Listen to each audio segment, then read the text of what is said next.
Welcome sa munting YouTube channel natin guys. Please support my videos. Like, comment and subscribe lang po mga idolo.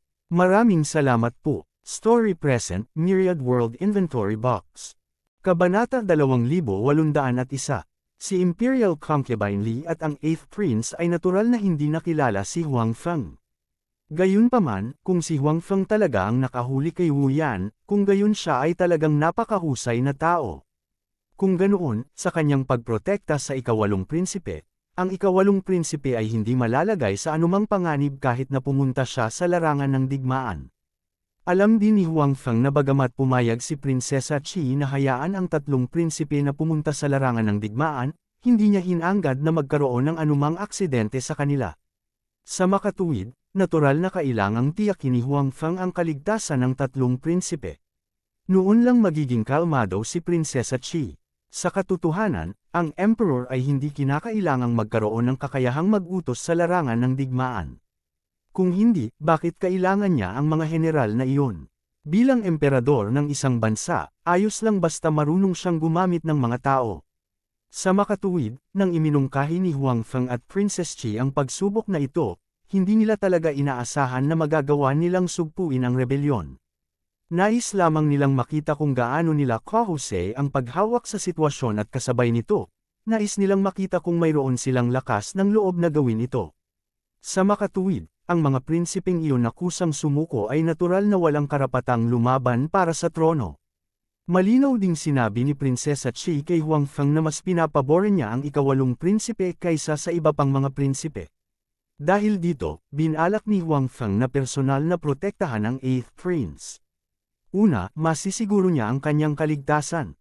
Pangalawa, maaari niyang gamitin ang sarili niyang pamamaraan para matulungan ang 8th Prince na manalo sa pagsubok na ito. Tulad ng para sa unang prinsipe at pangatlong prinsipe, bagaman hindi sila personal na protektahan ni Huang Feng, lihim niyang aayusin ang ilang eksperto na sundan sila. Sa ganitong paraan, kahit na hindi nila matutulungan silang talunin ang kalaban, mapoprotektahan man lang nila ang kanilang kaligtasan.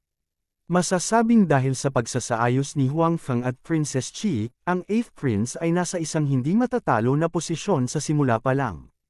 Kung hindi niya kayang talunin ang mga rebelding iyon kahit na sa tulong ni Huang Feng, mas imposible na manalo ang una at ikatlong prinsipe. Gayunpaman, hindi alam ng una at ikatlong prinsipe ang tungkol sa sitwasyong ito. Hindi rin alam ng 8th Prince ang tungkol dito. Inisip lang niya na ang pagdating ni Huang Feng ay para matiyak ang kaligtasan ni Prinsesa Qi at wala nang ibang iniisip. Bagamat tila hindi patas ang pag-aayos na ito, dahil napakalakas ni Huang Feng at may malaking pagkakaiba sa pagitan ng pagkakaroon niya at ng hindi pagkakaroon sa kanya, hindi naramdaman ni Prinsesa Qi na may mali sa kanyang desisyon. Ginawa niya ang desisyong ito batay sa mga gawi at kakayahan ng tatlong prinsipe. Masasabing matagal na ang desisyon ng emperador. Malinaw na ang mga nakaraang aksyon ng ikawalong prinsipe at ang mga kakayahan na ipinakita niya ay nalampasan ang unang prinsipe at ang ikatlong prinsipe. Ito ang dahilan kung bakit naging bias si Prinsesa Qi. Kudlit, matapos malaman na si Huang Feng ay isang super bodyguard na ipinadala ni Prinsesa Qi sa kanyang anak, agad na nagpainit si Imperial Concubine Li kay Huang Feng. Mabilis niya itong pinaupo at pinadalhan ng pagkain at inumin. Hindi niya itinuring si Huang Feng bilang isang normal na lingkod. Ang ikawalong prinsipe ay ganoon din at napakagalang kay Huang Feng. Batay lamang sa puntong ito, si Princess Qi at Huang Feng ay lubos na nasisiyahan. Napakalinaw ni Princess Qi na kung ito ang una at ikatlong prinsipe, kahit na alam nila na si Huang Feng ay ipinadala upang protektahan sila, ituturing lamang nila si Huang Feng bilang isang bahagyang mas makapangyarihang bodyguard. Hindi talaga nila iba ang pakikitungo kay Huang Feng. Isa rin ito sa mga dahilan kung bakit hindi sila pinag-isipan ni Prinsesa Qi. Noon pa man ay nararamdaman nilang dalawa na sila ay nakahihigit. Not to mention a bodyguard, like Huang Feng, even the officials were only servants of the imperial family in the eyes of the first and third princes. Walang tunay na paggalang sa kanila. Hindi gaanong inisip ni Imperial Concubine Li si Prinsesa Qi. Ang dahilan kung bakit siya naging magalang kay Huang Feng ay dahil alam niya na sa pagpupumilit ng kanyang anak at ni Prinsesa Qi, hindi na mababago ang usapin ng kanyang anak na pumunta sa front lines. Dahil ito ang nangyari, natural siyang umaasa na magiging mas ligtas ang kanyang anak. Kung kaya man niyang manalo sa kompetisyon sa huli, hindi iyon mahalaga. Dahil dito, natural na kailangan niyang maging magalang sa isang sobrang dalubhasa tulad ni Huang Feng. Umaasa pa rin siya na mapoprotektahan ni Huang Feng ang kanyang anak. Ang pagtrato kay Huang Feng ng kaunti ngayon ay isang bagay na dapat gawin. Sa isang kritikal na sandali, siya ang magiging proteksyong anteng-anteng ng kanyang anak. At ang ikawalong prinsipe ay walang nakitang espesyal tungkol kay Huang Feng. Tulad ng kanyang ina, naisip lang niya na si Huang Feng ay ipinadala ni Prinsesa Qi para protektahan siya at hindi para tulungan siya. Gayunpaman, kahit na ito ang kaso, hindi niya minamaliit si Huang Feng. Sa kanyang opinyon, ang makidnap si Wu Yan sa ilalim ng mahigpit na seguridad ay nangangahulugan na si Huang Feng ay hindi isang normal na tao. Tungkol naman sa ikawalong prinsipe, na naghahangad na umakyat sa trono, natural na gusto niyang makilala ang gayong may kakayahang tao. Dahil pinahahalagahan ni Imperial Concubine Li at ng 8th Prince si Huang Feng, ang itsura ni Huang Feng ay hindi naging sanhi ng pagbabago sa kapaligiran. Sa halip, ito ay tila naging mas maayos. Ang balita ng muling pagbisita ni Prinsesa Qi sa Imperial Concubine Li ay mabilis na nakarating sa tenga ng panganay na prinsipe at pangatlong prinsipe. Dahil dito, mas naging determinado silang dalawa na ipagpatuloy ang kompetisyon. Naunawaan nilang dalawa na dapat suportahan ni Prinsesa Qi ang third prince sa psychologically. Gayunpaman, upang kumbansihin ang publiko, nilikha ni Prinsesa Qi ang kompetisyong ito. Kung ang dalawa sa kanila ay sumuko tulad ng iba pang mga prinsipe, kung gayon hindi katakataka na tiyak na pipiliin ni Prinsesa Qi ang ikawalong prinsipe upang maging emperador. Sa madaling salita, ang kompetisyong ito ang kanilang huling pagkakataon. Kung nabigo silang dalawa, wala silang masasabi. Gayunpaman, kung sila ay nanalo, kung gayon ang trono ay magiging kanila. Kahit na suportahan ni Prinsesa Qi ang 8th Prince, wala itong silbi. Pagkatapos ng lahat, ang kompetisyon na ito ay iminungkahi mismo ni Prinsesa Qi. Hindi niya kayang sampilan ang sarili niyang mukha, tama ba? Hindi naramdaman ng panganay na prinsipe at pangatlong prinsipe na mas mababa sila sa ikawalong prinsipe. Malaki pa rin ang tiwala nila sa kanilang sarili. Kahit na ang ikawalong prinsipe ay may suporta ni Prinsesa Qi, ito ay walang silbi. Ito ay dahil, sa larangan ng digmaan, hindi sapat na magkaroon lamang ng suporta ng isang tao. Dahil gusto ng ikawalong prinsipe na kumbansihin ang publiko, kung gayon hindi niya masyadong papaboran ang ikawalong prinsipe pagdating sa pagpapadala ng mga tropa. Kung hindi, kahit na manalo ang ikawalong prinsipe, mahirap kumbansihin ang publiko at ang ideya ni Prinsesa Qi ay mahirap mapagtanto.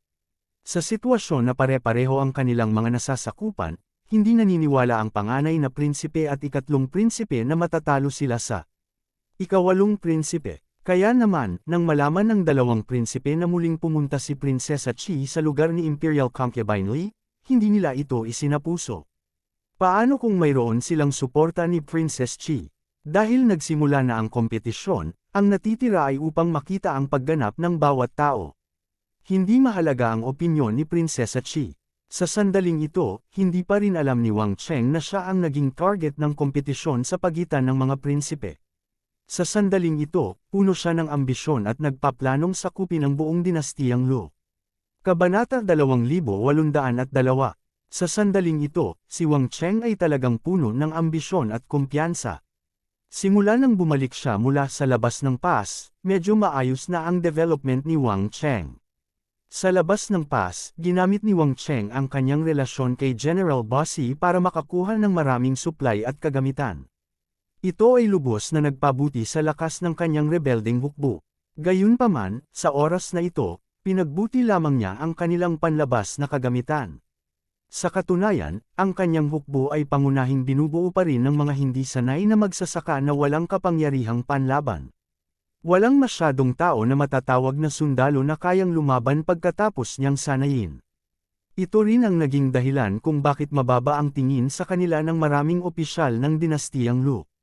Masasabing kahit na ang kasalukuyang revolusyonaryong hukbo ay umunlad sa mga tuntunin ng mga sandata at kagamitan, hindi nito nadagdagan ang kanilang aktwal na lakas. Kung talagang lumaban sila, hindi pa rin sila magiging katapat ng opisyal na hukbo ng korte ng imperial. Naunawaan din ni Wang Cheng ang puntong ito, kaya aktibong ginamit niya ang oras upang sanayin ang kanyang mga nasasakupan at magsikap na pagbutihin ang kanilang kapangyarihan sa pakikipaglaban. Siyempre, nangangailangan ito ng oras, at naunawaan din niya ang puntong ito. Sa sandaling ito, dumating si Wu Yan. Pinamunuan ni Wu Yan ang hukbo at umatake. Sa simula, labis na kinabahan si Wang Cheng nang malaman niyang si Wu Yan ang namumuno sa isang malaking hukbo. Ito ay dahil ang hukbo sa ilalim ng kanyang pamumuno ay hindi pa ganap na nasanay. Sa oras na ito, hindi magiging madali para sa kanila na makatagpo ng isang regular na hukbo. Bukod dito, si Wu Yan ay nagdala ng maraming tropa. Si Wang Cheng ay hindi masyadong kumpiyansa. Gayunpaman, sa puntong ito, kahit na pinili niyang sumuko, hindi siya magkakaroon ng magandang wakas. Sa makatuwid, maaari lamang piliin ni Wang Cheng na lumaban. Ang hindi niya inaasahan ay kahit na si Wu Yan ay isang mahalagang opisyal ng Imperial Court, siya ay talagang isang baguhan sa mga tuntunin ng pamumuno sa isang labanan. Bukod dito, sa totoo lang ay tiwala siya na hindi siya nakinig sa payo ng mga makaranasang general at nagpumilit na gawin ang mga bagay sa kanyang sariling paraan. Ito ay nagpasaya kay Wang Cheng, kaya sinamantala ni Wang Cheng ang pagkakataon at gumawa ng matinding suntok sa hukbo ni Wu Yan. Ang matinding suntok na ito ay hindi lamang nagbigay daan sa kanya upang talunin ang hukbo ng korte ng imperial, ngunit pinahintulutan din siyang makakuha ng maraming supply, kagamitan, at mga bihag. Higit sa lahat, sinanay din niya ang kanyang mga nasasakupan at binigyan sila ng karanasan at kakayahang lumaban sa opisyal na hukbo ng korte ng imperial, na lubos na nagpabuti sa kanilang kapangyarihang labanan. Kasabay nito, ipinaunawa din niya sa kanyang mga nasasakupan na walang dapat ikatakot tungkol sa opisyal na hukbo ng korte ng imperial. Maaari rin silang matalo. Masasabing sa pinakamahirap na panahon ni Wang Cheng, si Wu Yan ang tumulong sa kanya. Ang kawalan ng kakayahan ni Wu Yan ang nagbigay daan sa rebelding hukbo ni Wang Cheng na magkaroon ng qualitative change. Ang kanilang lakas sa pakikipaglaban ay direktang tumaas ng ilang antas, at ang bilang ng mga taong talagang makakalaban sa hukbo ay tumaas din ng husto. Pagkatapos ng labanang iyon, tumaas ng husto ang lakas ni Wang Cheng. Masasabing siya ang naging tunay na numero unong figure ng hukbong rebelde sa dakilang dinastiyang Lu. Hindi lang nagtiwala at lalo siyang hinangaan ng mga general na nasa ilalim niya, sunod-sunod din ang paglapit sa kanya ng iba pang puwersa ng rebelde. Dahil dito, ang mga nasasakupan ni Wang Cheng ay bumuti muli. Pagkatapos noon, gaya ng inaasahan ni Wang Cheng, hindi nagpabeya ang korte ng imperial laban sa kanila at nagpadala ng hukbo upang salakayin silang muli. Sa katunayan, sa oras na ito, si Wang Cheng, na ang lakas ay tumaas ng husto, ay may kakayahang lumaban sa opisyal na hukbo ng korte ng imperial sa isang labanan. Hindi man masasabing tiyak na mananalo siya, may pag-asa pa rin. Gayunpaman, hindi pinili ni Wang Cheng na makipaglaban ng direkta. Sa halip, lumaban siya at umatras, na lumikha ng ilusyon na siya ay patuloy na natatalo. Sa katunayan, ang natalong hukbo ni Wang Cheng ay bahagi lamang ng hukbo na walang gaanong kapangyarihan sa pakikipaglaban. Sa ganitong paraan, hindi lamang niya pinamanhid ang mga general ng korte ng imperial, ngunit sinamantala rin niya ang pagkakataon upang matagumpay na maalis ang ilang mga pasanin. Dahil dito, naging masiksik ang kanyang hukbo, at hindi nabawasan ang lakas nito. Pagkatapos noon, sinamantala ni Wang Cheng ang kapabayaan ng mga general para ipakita ang kanyang tunay na lakas at matagumpay na natalo ang mga ito. Matapos manalo ng dalawang magkasunod na laban, at pareho silang mahusay na tagumpay, ang prestihiyo ni Wang Cheng sa puso ng mga rebelding sundalo ay umabot sa rurok. Ito ay lubos na nagpapataas ng kumpiyansa ng mga rebelding sundalo. Kasabay nito, ang lakas ng mga nasasakupan ni Wang Cheng ay tumaas din ng husto. Sa oras na ito, hindi na itinago ni Wang Cheng ang kanyang ambisyon. Ito ay walang silbi upang itago ito. Pagkatapos ng dalawang magkasunod na kabiguan, tiyak na bibigyan siya ng pansin ng imperial na hukuman. Kahit na muli siyang magpakita ng kahinaan, hindi siya paniniwalaan ng Imperial Court. Sa makatuwid, sa kasong ito, natural niyang pinili na huwag itago ito. Sunod-sunod niyang sinalakay ang mga nakapaligid na bayan, na ipinakita ang kanyang lakas at ambisyon. Ang kanyang mga aksyon ay talagang gumawa ng mas maraming puwersa ng mga rebelde na dumating sa kanya. Kasabay nito, napalakas din nito ang moral ng kanyang mga sundalo. Ang magkakasunod na tagumpay ay nagpalaki sa ambisyon ni Wang Cheng ng tuloy-tuloy. Sa simula, gusto lang niyang mabuhay. Nang maglaon, gusto niyang magkaroon ng sariling teritoryo. Ngayon, gusto niya ang buong Great Lu Dynasty, lalo na ngayon na ang imperial na pamilya ng Great Lu Dynasty ay hindi matatag. Bagamat palagi siyang nakikipagdigma, hindi tumigil si Wang Cheng sa paghahanap ng balita mula sa imperial capital. Sa makatuwid, alam niya na bumalik na si Prinsesa Qi, na si Wu Yan ay nalipol na, at ang batang emperador ay papatalsikan sa pwesto. Nang maglaon, nalaman pa niya na ang pagsubok ni Prinsesa Qi para sa mga prinsipe ay talagang lumaban sa kanya. Gayunpaman, nang malaman niya ang tungkol dito, halos naisip ni Wang Cheng na mali ang kanyang narinig. Kailangang malaman ng isa na ang mga prinsipeng iyon ay lumaki sa palasyo ng imperial at walang karanasan sa pamumuno sa mga labanan. Bukod dito, dahil sa kanilang kapanganakan, lahat sila ay mayabang at mas mababa pa kay Wu Yan. Paano mamumuno ang gayong mga tao sa isang hukbo? Noong una, inakala ni Wang Cheng na dahil natalo na niya ang hukbo ng korte ng imperial ng maraming beses ng sunod-sunod, bibigyan siya ng sapat na atensyon ng korte ng imperial at magpapadala ng mas maraming tropa at mas may kakayahan na mga general para salakayin siya. Gayunpaman, hindi niya inaasahan na ang imperial court ay magpapadala ng tulad ng isang baguhan. Wala talagang alam ang mga babae. Ngumisi si Wang Cheng sa kanyang tirahan. Alam ni Wang Cheng na sa panig ng Imperial Court, si Prinsesa Qi ang sumuporta sa pangkalahatang sitwasyon. Siya rin ang nag-ayos ng model-headed test na ito. Sa makatuwid, minamaliit ni Wang Cheng si Prinsesa Qi sa kanyang puso. Nadama niya na siya ay kumikilos ng walang ingat at sinasaktan ang kanyang sariling mga tao. Gayunpaman, ito ay malinaw na isang magandang bagay para kay Wang Cheng. Kung talagang pinahahalagahan siya ng korte ng imperial at nagpadala ng isang makaranasang veterano, hindi imposibleng manalo siya, ngunit napakahirap. Gayunpaman, nagpadala sila ng 3 rookies. Naramdaman ni Wang Cheng na tinutulungan siya ng langit. Sa ilalim ng ganoong mga kalagayan, kung hindi niya masakop ang buong dakilang dinastiyang Lu, hahayaan niya ang kalangitan. Kabanata 2803. Si Wang Cheng, na hindi naging kumpiyansa noong una, ay agad na naging kumpiyansa nang malaman niya na ang Imperial Court ay nagpadala ng 3 rookies para salakayin siya. Hanggat matatalo niya ang mga tropa na pinamumunuan ng 3 prinsipe, makakayanan niya ang isang matinding dagok sa kapangyarihan ng Imperial Court. Ang kapangyarihan ng korte ng imperial ay dumanas ng malaking kabiguan pagkatapos ng nakaraang 2 pagkatalo. Kung siya ay mabaigo muli sa pagkakataong ito, ang Imperial Court ay tiyak na magdaranas ng malaking kawalan. Sa oras na iyon, magagawa niyang ibagsak ang buong Lu Dynasty sa isang iglap. Sa makatuwid, nagsimulang aktibong maghanda si Wang Cheng para sa labanan. Ang mga sundalong nasa ilalim ng kanyang pamumuno ay medyo natatakot pa rin sa hukbo ng korte ng imperial. Pagkatapos ng lahat, ang hukbo ng Imperial Court ay kumakatawan sa Imperial Court. Dati, sila ay mga magsasaka lamang na marunong magsaka. Kapag kaharap ang mga sundalo, natural silang natatakot. Gayunpaman, matapos talunin ang hukbo ng Imperial Court ng 2 beses na magkasunod, napagtanto nila na ang hukbo ng Imperial Court ay hindi ganoon ketekot. Ang mga sundalong matataas at makapangyarihan sa kanilang mga puso ay maaari ding bugbugin na parang aso sa tubig. Pinalakas nito ang moral ng mga sundalo ng rebelding hukbo. Ngayon, hindi lamang sila natatakot na labanan ang hukbo ng korte ng imperial, masigasig pa silang subukan.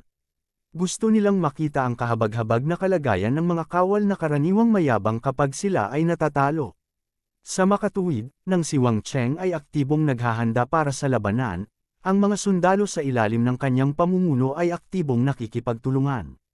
Puno ng sigla ang buong hukbong rebelde nang humarap sa hukbo ng paparating na Imperial Court. Sa kabilang banda, halatang iba ang hukbo ng Imperial Court.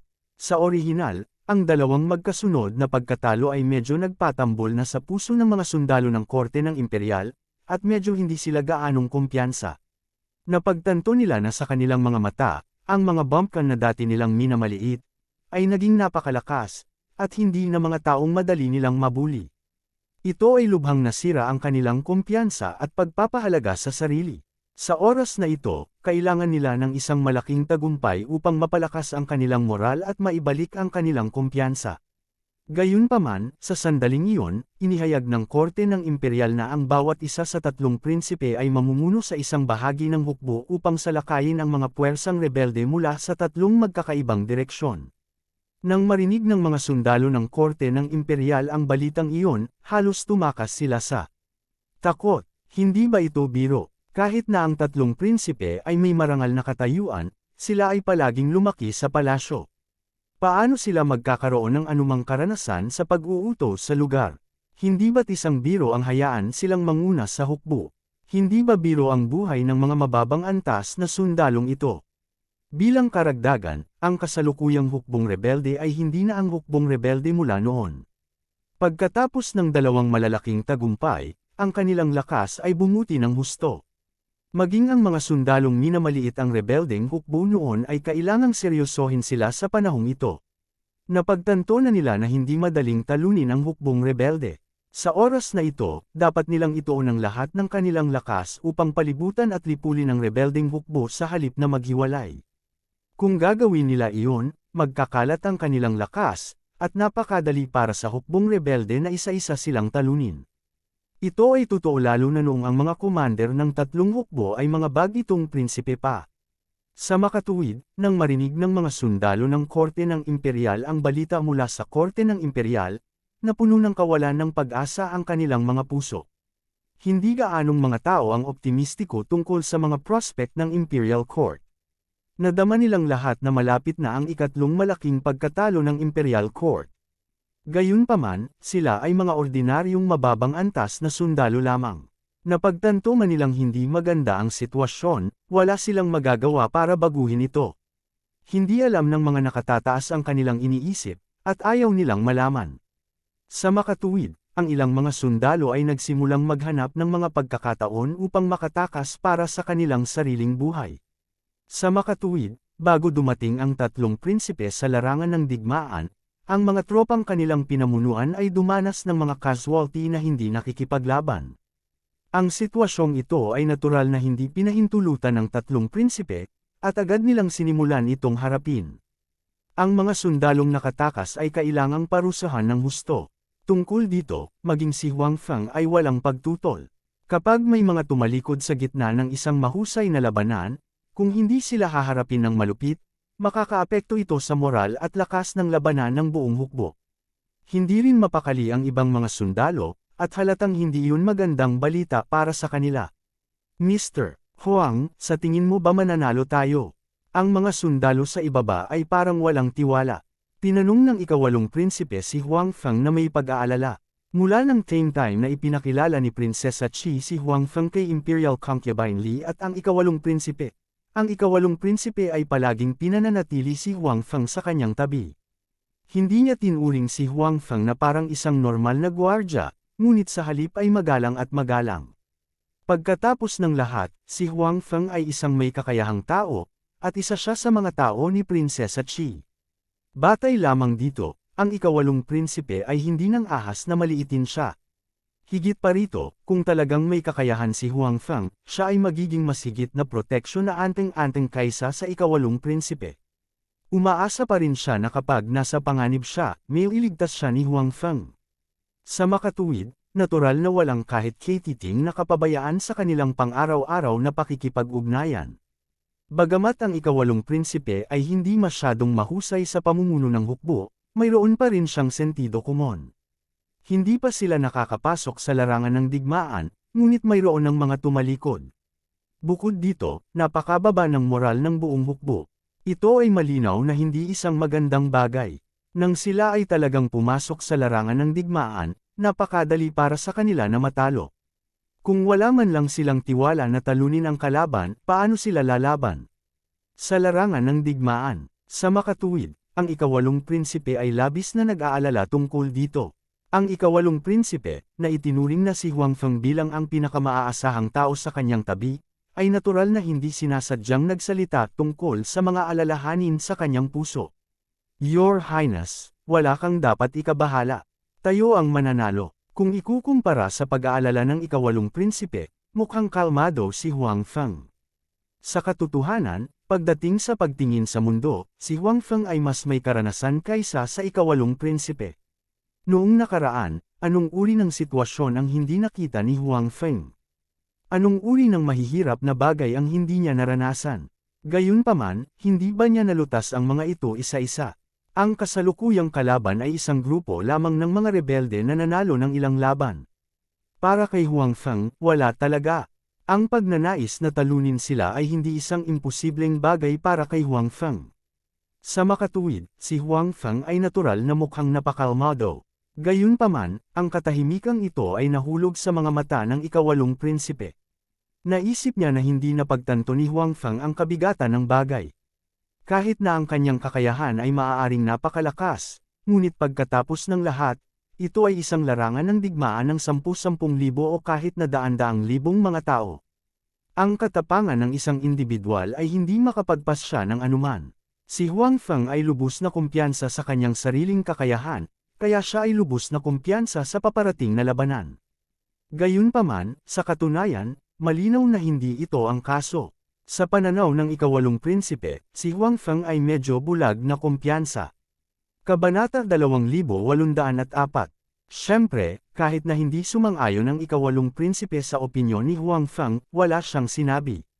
Pagkatapos ng lahat, sa kanyang opinyon, si Huang Feng ay talagang makapangyarihan, ngunit siya ay isang gwardya lamang. Normal para sa kanya na magkaroon ng limitadong paghuhusga. Hindi naman kakaiba para sa kanya na magkaroon ng ganoong opinyon. Hindi na niya kailangang pabulaanan at gawing hindi masaya si Huang Feng. Likas na nakikita ni Huang Feng na ang 8th Prince ay hindi sumasang-ayon sa kanyang opinyon, ngunit wala siyang sinabi. Hindi na kailangang magpaliwanag sa ikawalong prinsipe. Pagdating ng panahon, gagamit siya ng mga katotohanan para patunayan ito. Habang nag-aalala ang ikawalong prinsipe sa kinabukasan ng bansa, nag-aalala rin ang unang prinsipe at ang ikatlong prinsipe. Siyempre, mas nag-aalala sila sa kanilang sariling kaligtasan. Ang ikawalong prinsipe ay nasa tabi niya si Huang Feng. Sa pagpapakilala at pagtiyak ni Prinsesa Qi, ang ikawalong prinsipe ay lubos na nagtitiwala kay Huang Feng. Sa makatuwid, hindi siya masyadong nag-aalala tungkol sa kanyang sariling kaligtasan. Gayunpaman, magkaiba ang unang prinsipe at ikatlong prinsipe. Wala silang Huang Feng sa tabi nila para protektahan sila. Bagamat si Huang Feng ay lihim na nagpadala ng mga eksperto upang protektahan sila, hindi sila masyadong malinaw sa sitwasyon. Sa makatuwid, natural silang nag-aalala tungkol sa kanilang sariling kaligtasan. Kahit na maraming mga sundalo ng korte ng imperial sa paligid nila, hindi sila nakaramdam ng ligtas. Sa kabaligtaran, nadama nila na ang lahat sa kanilang paligid ay napakahinala. Dahil sa hitsura ng mga deserters, ang unang prinsipe at ang ikatlong prinsipe ay hindi gaanong nagtiwala sa mga tao sa kanilang paligid. Pakiramdam nila ay maaaring ipagkanulo sila ng mga sundalo sa kanilang paligid anumang oras. Bukod dito, sila ay masyadong malupit sa mga deserters. Baka gusto silang patayin ng mga gustong tumakas. Sa makatuwid, ang sitwasyong ito ay nagpabagabag sa unang prinsipe at pangatlong prinsipe. Bukod dito, makikita nila na napakababa ng moral ng hukbo. Kung talagang pupunta sila sa larangan ng digmaan tulad nito, pakiramdam nila ay wala silang tiwala kahit na harapin nila ang mga bumpkan na iyon. Ano ang dapat nilang gawin ngayon?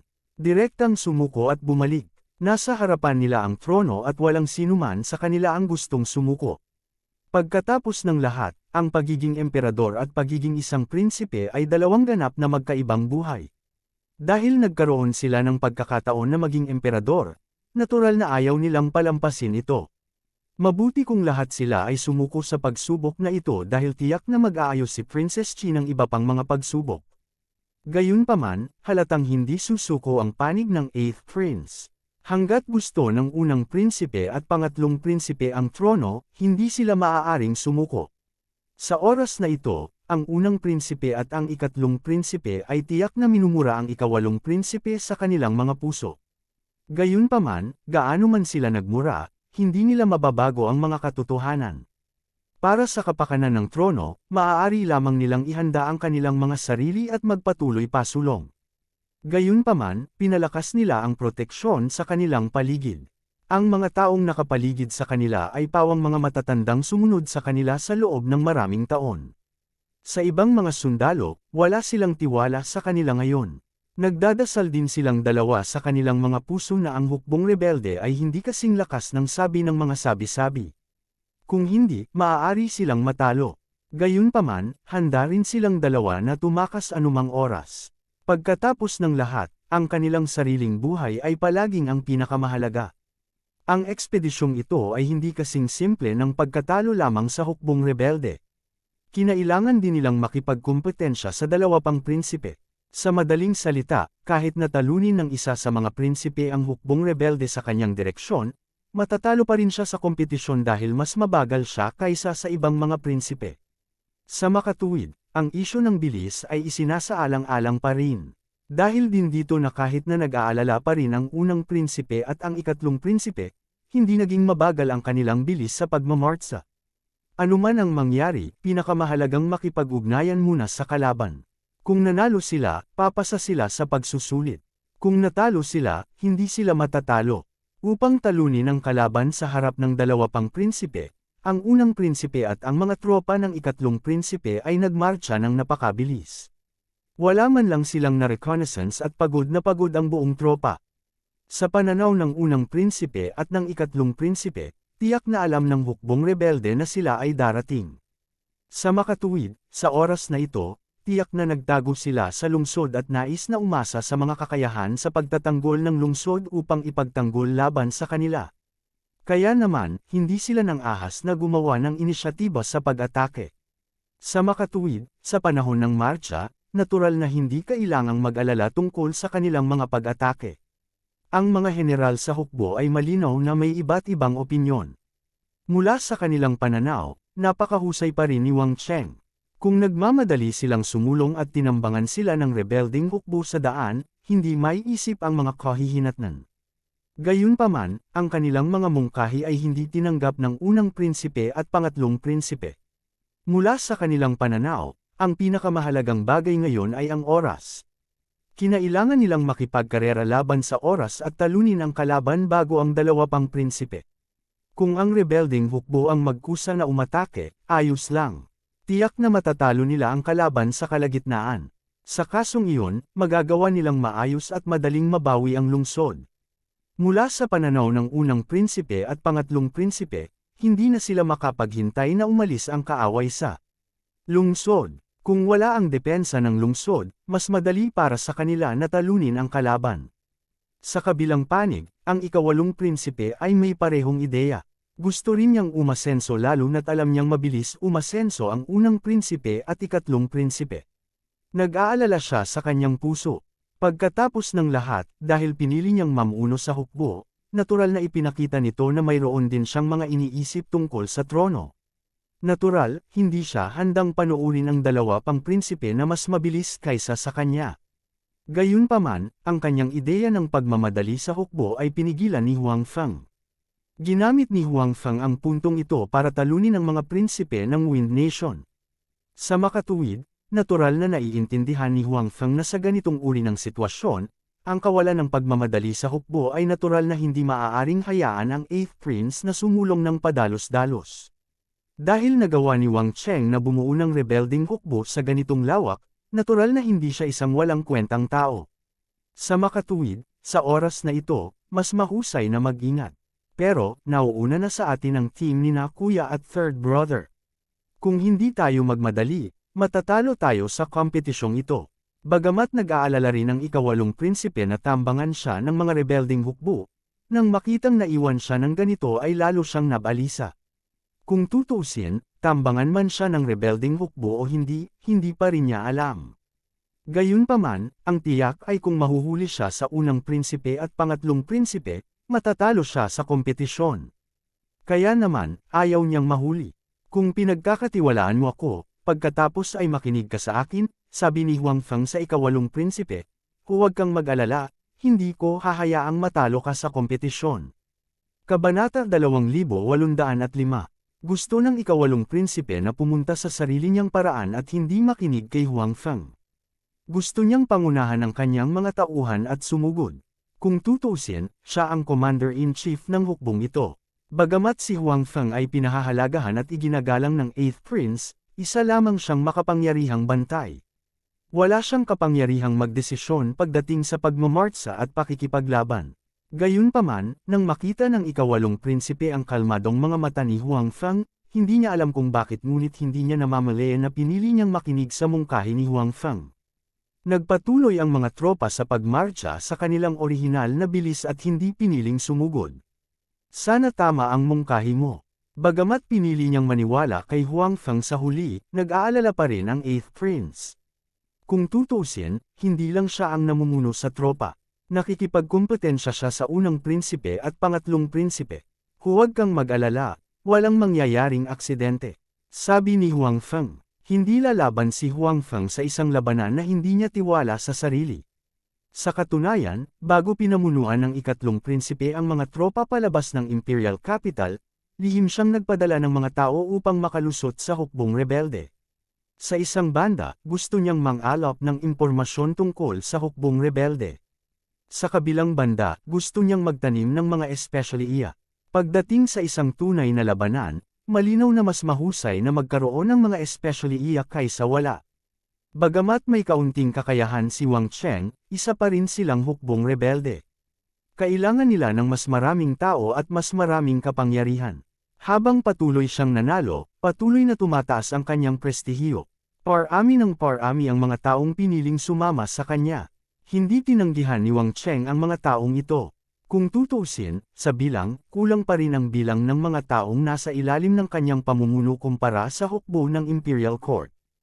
Kaya naman, hindi niya bibitawan ang pagkakataong ito para lumakas ang kanyang lakas. Siyempre, alam din ni Wang Cheng na maaaring may ilang taong may lihim na motibo sa mga taong ito. Gayunpaman, wala siyang pakialam. Sa kanyang opinyon, kahit na ang mga taong may lihim na motibo ay makalusot, hindi sila gaanong magagamit. Hindi sila makakaapekto sa kanya. Sa halip, matutulungan nila siya at mapataas ang kanyang reputasyon. Sa makatuwid, hindi masyadong mahirap para kay Huang Feng na maglagay ng ilang tao. Higit pa rito, mayroong lahat ng uri ng talento sa storage box. Hindi masyadong mahirap na makahanap ng ilang tao na may ilang mga kasanayan at mahusay sa disguising. Sa pagpasok ng mga taong iyon sa Revolutionary Army, natutunan ni Huang Feng ang higit patungkol sa sitwasyon sa panig ng Revolutionary Army. Masasabing bagaman tila napakalakas ng mga rebeldeng puwersa, sa katunayan, hindi sila gaanong naiiba sa isang mandurumog. Hindi may kakaila na may mga tao sa mga rebeldeng puwersa na kayang lumaban sa isang mahirap na labanan. Gayunpaman, ang gayong mga tao ay binubuo lamang ng isang maliit na bahagi ng mga puwersang rebelde. Karamihan sa mga tao ay mga ordinaryong tao na hindi sumailalim sa pagsasanay. Kahit na ang gayong mga tao ay armado hanggang sa ngipin at may mataas na moral, ang kanilang lakas sa pakikipaglaban ay hindi masyadong mataas. Magaling silang manalo sa mga laban, ngunit kapag nahulog sila sa isang dahado, mas mabilis silang babagsak kaysa sa iba. Malinaw na naunawaan ni Wang Cheng ang puntong ito. Sa makatuwid, sa nakalipas na ilang laban, hahayaan niya ang mga elite na labanan ang mahirap na bahagi. Pagkatapos nito, kapag sila ang nangunguna, hahayaan niyang lumaban ang mga ordinaryong tao. Ito ay sapat na upang hayaan ang mga ordinaryong tao na lumaban at hayaan silang palawakin ang mga resulta ng labanan. Sa makatuwid, si Huang Feng ay may kumpiyansa pa rin na talunin si Wang Cheng. Bukod dito, lihim siyang nakipagpalitan ng ilang elite. Ang mga taong ito ay sumugod na sa paligid ng mga puwersang rebelde. Hanggat may pangangailangan, ang mga taong ito ay maaaring pumasok sa larangan ng digmaan anumang oras. Gayunpaman, si Huang Feng ay hindi masyadong optimistiko tungkol sa sitwasyon ng unang prinsipe at pangatlong prinsipe. Una sa lahat, imposible para kay Wang Cheng na makamit ang kanyang kasalukuyang mga tagumpay ng walang anumang kakayahan. Bilang karagdagan, ang unang prinsipe at ang ikatlong prinsipe ay walang gaanong karanasan sa pamumuno sa larangan ng digmaan. Ngayon, upang manalo sa kompetisyon, sinugod nila ang hukbo at ginawa ang parehong pagkakamali tulad ng mga prinsipe ng Wind Nation. Naniniwala si Huang Feng na kung makikita niya ang puntong ito, dapat na makita din ni Wang Cheng ang puntong ito. Siguradong sasamantalahin niya ang pagkakataong ito. Sa makatuwid, ang naghihintay sa unang prinsipe at pangatlong prinsipe ay hindi magkakaroon ng magandang wakas. Gayunpaman, malinaw na hindi alam ng ikawalong prinsipe ang puntong ito. Kaya naman nag-aalala pa rin siya sa kanyang puso. Kung ang unang prinsipe o ang ikatlong prinsipe ay nakumpleto ng maaga ang pagtatasa, kahit na sila ay natalo ni Wang Cheng sa bandang huli, sila ay maituturing pa rin na nanalo sa kompetisyon. Sa makatuwid, kahit na pumayag siyang makinig sa mungkahi ni Huang Feng, nag-aalala pa rin ang ikawalong prinsipe. Sa kabilang banda, ginawa ni Wang Cheng ang inaasahan ni Huang Feng. Nang malaman niyang paparating na ang tatlong prinsipe para salakayin siya, nagsimula na siyang maghanda. Noong una, binalak niyang hintayin ang pagdating ng tatlong prinsipe bago umatake. Gayunpaman, nang malaman niya na ang unang prinsipe at ang ikatlong prinsipe ay nagmamadali sa hukbo, nagbago ang isip niya at nagkusa na umatake. Kung gayon, hindi sinugod ng ikawalong prinsipe ang hukbo. Bahagyang nagulat si Wang Cheng habang tinanong niya ang scout. Sa opinyon ni Wang Cheng, ang tatlong prinsipe ay walang gaanong karanasan sa pamumuno. Ngayon, lahat sila ay nakikipaglaban para sa trono. Sa makatuwid, sa oras na ito, ang tatlong prinsipe ay dapat na labis na nababalisa. Pinatunayan din ng unang prinsipe at ng ikatlong prinsipe ang puntong ito. Gayunpaman, bakit hindi ito ginawa ng ikawalong prinsipe? Hindi kaya siya nababalisa. Hindi ba niya ginustong maging emperador? Kung ayaw niyang maging emperador, bakit niya tinanggap ang kompetisyong ito? Hindi maintindihan ni Wang Cheng. Ang ikawalong prinsipe ay hindi minamadali ang hukbo. Sila ay nagmumarcha ng maayos. Sabi ng scout, walang alinlangang tumanggaw si Wang Cheng. Hindi niya alam kung ano ang ginagawa at iniisip ng 8th Prince.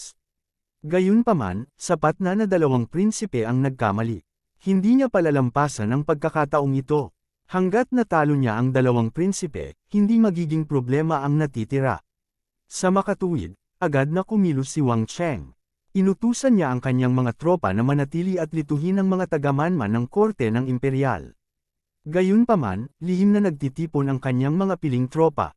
Pagkatapos, sumugod sila sa direksyon kung saan nanggaling ang unang prinsipe at ikatlong prinsipe.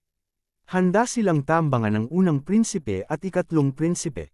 Naisip ni Wang Cheng na ang kanyang mga kilos ay napakaingat at maaaring lokohin ang mga scout ng Imperial Court. Gayunpaman, hindi niya isinaalang-alang si Huang Feng dahil hindi niya alam ang pag-iral ni Huang Feng. Ang mga aksyon ni Wang Cheng ay nakalilito sa mga tagamanman ng Imperial Court. Inakala ng mga scout na iyon na ang pangunahing puwersa ni Wang Cheng ay nasa lungsod. Naghihintay na dumating ang mga tropa ng korte ng Imperial at pagkatapos ay salakayin ang lungsod. Gayunpaman, hindi nila alam na lihim na inilipat ni Wang Cheng ang kanyang pangunahing puwersa. Ngayon, ang mga nagbabantay sa lungsod ay ang matanda at mahihina na walang gaanong kapangyarihan sa pakikipaglaban. Kahit na ang mga taong ito ay nasa larangan ng digmaan, hindi sila magiging kapakipakinabang. Gayunpaman, ang mga aksyon ni Wang Cheng ay hindi nakaligtas sa paunawa ni Huang Feng. Ang mga taong ipinagpalit ni Huang Feng ay hindi ganoon kadaling linlangan. Sa sandaling pinakilos ang pangunahing puwersa ni Wang Cheng, alam na ito ng mga tao ni Huang Feng. Higit pa rito, iniulat nila ito kay Huang Feng sa lalong madaling panahon. Kabanata 2806. Likas na alam ni Huang Feng ang tungkol sa balitang ito ng napakabilis. Matapos niyang malaman ang tungkol dito, nag-isip siya sandali at sinabi niya ito sa ikawalong prinsipe. Saan mo nakuha ang balitang ito? Maaasahan ba ito? Tanong ng ikawalong prinsipe, nag-ayos din ako ng mga scout, ngunit hindi nila napansin ang anumang kakaibang paggalaw mula sa hukbong rebelde. Kahit na ang 8th Prince ay hindi masyadong pamilyar sa pagmamartsa at pakikipaglaban, alam niya ang tungkol sa pagpapadala ng mga scout. Maaaring sabihin na ito ay karaniwang kaalaman. Bukod dito, kadalasan ay mahilig siyang magbasa, kaya hindi siya pamilyar sa ganitong uri ng bagay. Ayon sa kanyang natanggap na balita, ang pangunahing puwersa ng hukbong rebelde ay tapos ng magtipon at nasa mga lungsod na kanilang sinakop, naghihintay sa pagdating ng hukbo ng Imperial Court. Sa pananaw ng 8th Prince, walang problema sa balitang ito. Bagamat napakalakas ng hukbong rebelde, kulang sila sa kabalyero. Kung lumaban sila sa ligaw, siguradong dahadaw sila. Bukod dito, maaari nilang gamitin ang mga lungsod upang mabawasan ang mga nasawi at maubos ang puwersa ng Imperial Court. Bukod dito, dapat ay alam na nila na ginagamit ng Imperial Court ang mga lungsod bilang pagsubok para sa tatlong prinsipe. Sa makatuwid, lalo nilang ipagtatanggol ang mga lungsod na siyang pinakakapakipakinabang para sa kanila. Sa makatuwid, nang marinig ng ikawalong prinsipe ang balitang ito mula sa mga taga-Manman, hindi niya ito pinagdudahan dahil ito ay naaayon sa katotohanan at loika. Ngunit ngayon, binigyan siya ni Huang Feng ng ibang balita, na naging dahilan upang maghinala ang 8th Prince. Naghinala siya kung paano nakuha ni Huang Feng ang balitang ito. Pagkatapos ng lahat, sa kanyang mga mata, si Huang Feng ay isa lamang makapangyarihang gwardya. Imposibleng magkaroon siya ng sariling team. So, paano niya nakuha ang balitang ito? Bilang karagdagan, nag-aalinlangan din siya tungkol sa pagiging tunay ng impormasyong ito.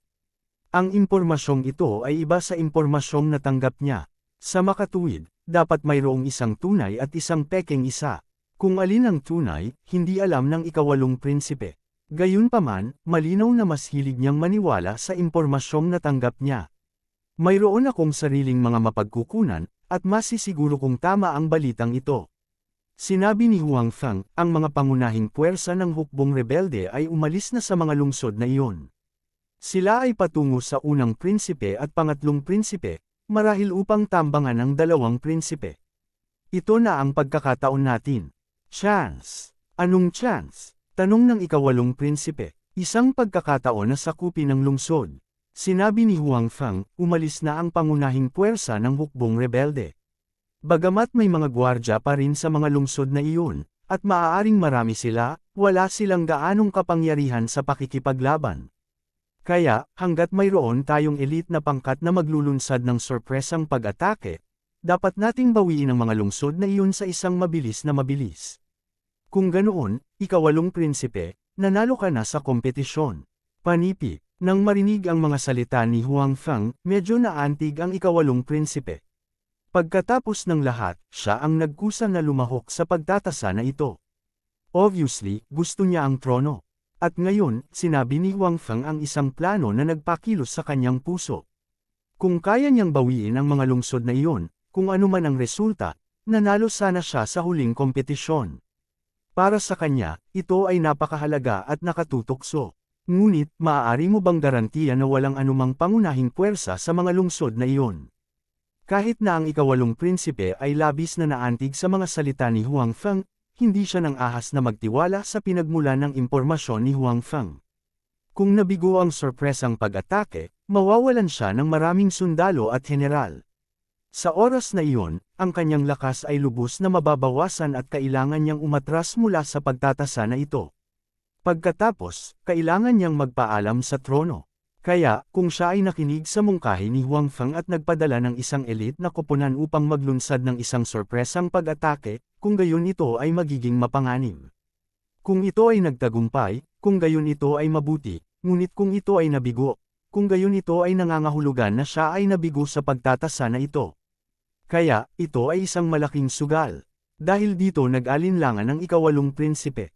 Kahit na pinahahalagahan niya ng husto si Huang Feng noon, kapag nahaharap sa sitwasyong ito, medyo nag-aalangan pa rin siya. Magagarantiya ko ito, sinabi ni Huang Feng, tulad ng sinabi mo noon, ang una at ikatlong prinsipe ay nauuna na sa iyo. Bukod dito, ang kanilang mga posisyon sa Imperial Court ay mas mataas kaysa sa iyo. Kung hindi mo kukunin ang sugal na ito, ang matatalo sa huli ay tiyak na ikaw. Dahil sa mga salita ni Huang Feng, naging pangit ang mukha ng ikawalong prinsipe. Gayunpaman, alam niya sa kanyang puso na totoo ang mga salita ni Huang Feng. Kung magpapatuloy ito ng hakbang-hakbang, malamang na ang matatalo ay siya. So, kailangan ba talaga niyang tanggapin ang sugal na ito? Actually, hindi mo kailangang mag-alala masyado. Nagpatuloy si Huang Feng, kailangan mo lamang magpadala ng isang elite na pangkat ng mga kabalyerya upang humiwalay sa pangunahing hukbo at mauna muna.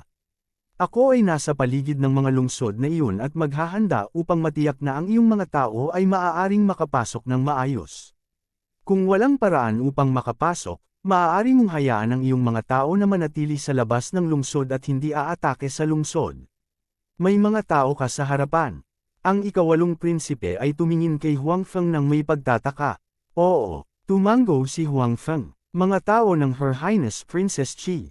Tanong ng ikawalong prinsipe. Tama na, sabi ni Huang Feng. Bagamat kanya ang mga taong iyon, naniniwala siyang hindi siya paniniwalaan ng ikawalong prinsipe kahit na sabihin niya iyon.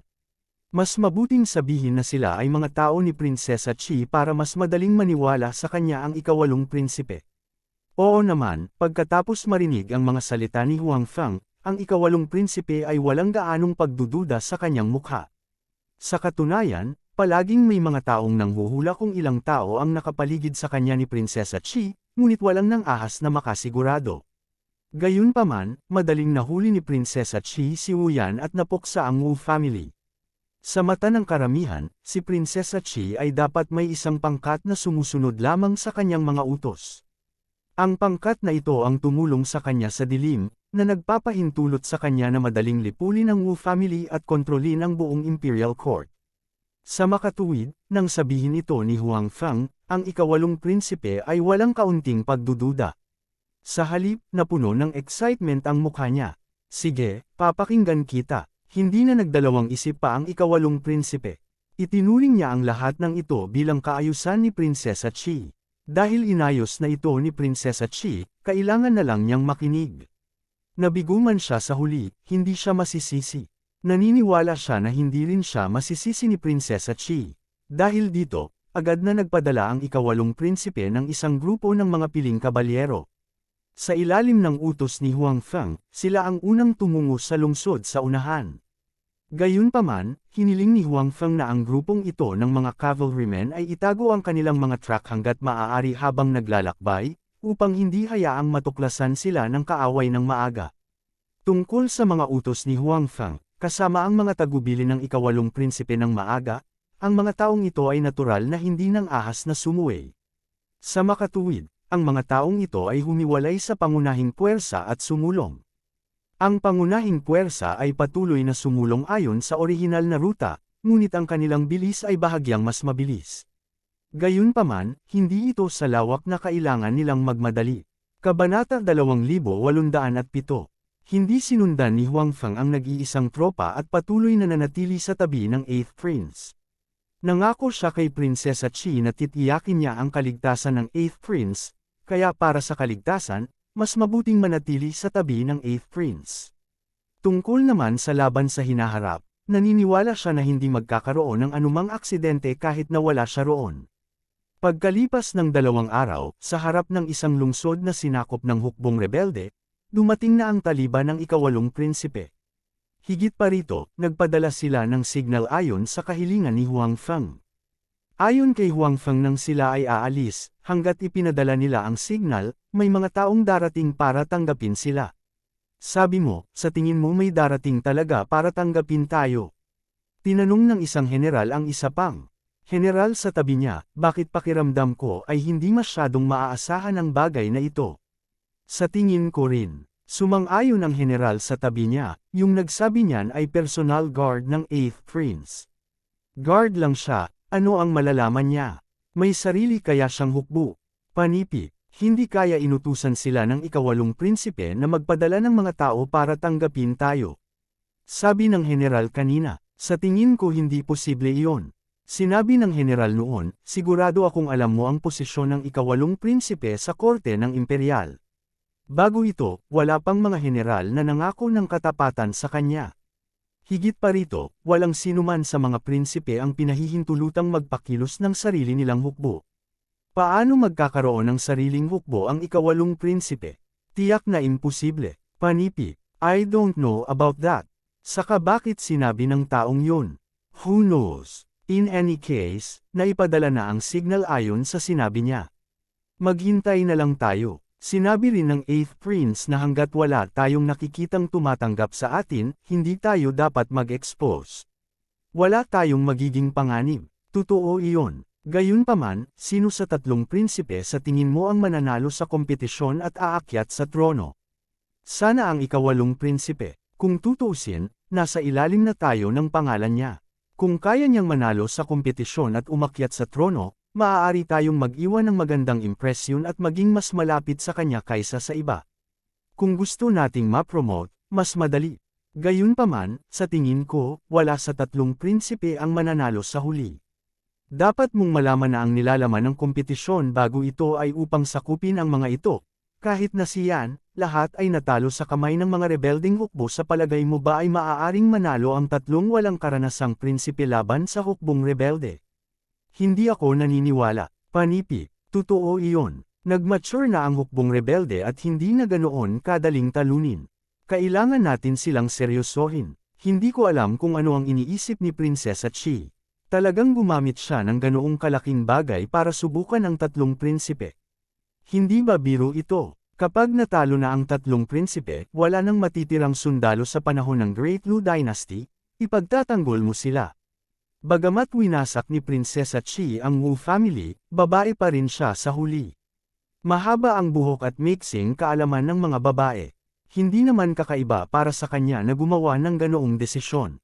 Gayunpaman, masyado na siyang masyado para sumugal sa kinabukasan ng buong Great Lu Dynasty. Tama, Sai, hindi ko alam kung ano ang magiging reaksyon ng ating dakilang Lu Dynasty. Labis na nag-aalala ang dalawang general. Sa katunayan, ito ang problema na ikinababahala ng maraming general.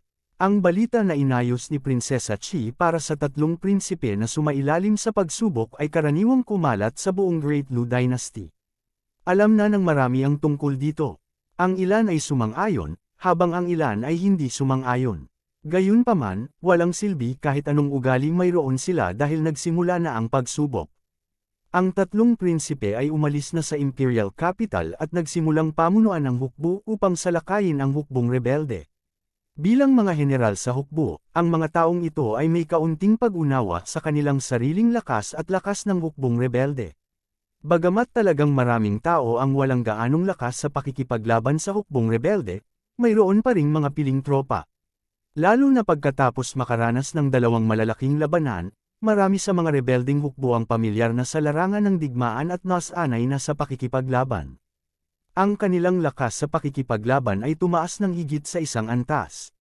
Bilang karagdagan, habang lumalaganap ang reputasyon ni Wang Cheng, parami ng parami ang mga taong tumalikod sa kanya, na lalong nagpapataas ng lakas ng kanyang hukbo. Para naman sa mga walang gaanong lakas sa pakikipaglaban, bagamat hindi sila gaanong magagamit sa isang mahirap na labanan, sila ay magiging mahusay sa isang maayos na labanan, paglilinis sa larangan ng digmaan, at pag-aayos ng logistic. Isa pa rin silang malaking banta sa hukbong imperial. Kaya naman, alam ng mga general na ito na ang rebelding hukbo ay nasa hustong gulang na at kailangang seryosong harapin. Kung hindi, malaki ang posibilidad na sila ay papayagang lumakas pa. Kapag dumating ang oras na iyon, walang makakapigil sa kanila. Gayunpaman, sa sandaling ito, inihayag ni Prinsesa Chi ang mga nilalaman ng pagsusulit. Dahil dito, maraming general ang hindi nasiyahan. Gayunpaman, nakapagdesisyon na ang Imperial Court at tinanggap na ito ng tatlong prinsipe. Sa makatuwid, wala itong silbi kahit na sila ay tumutol. Ang tanging magagawa nila ay gawin ang kanilang makakaya upang harapin ang isang matinding dagok sa hukbong rebelde. Habang nagkukwentuhan ang dalawa, may messenger na tumakbo at inabot sa kanila ang isang papel. Kinuha ito ng isa sa mga general. Anong meron sa papel? Tanong ng ibang general. Ang papel na ito ay ipinadala ng isang especially iya.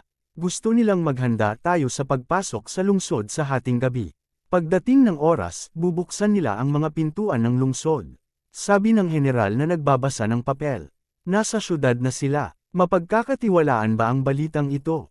Don't tell me galing ito sa isang especially iya na gustong akitin tayo at bitag tayo na parang pagong sa banga, nag-aalalang sabi ng general sa tabi niya.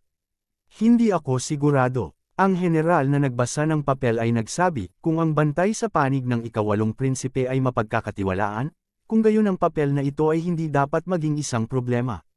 Gayunpaman, maaari ba nilang buksan ang mga pintuan ng lungsod?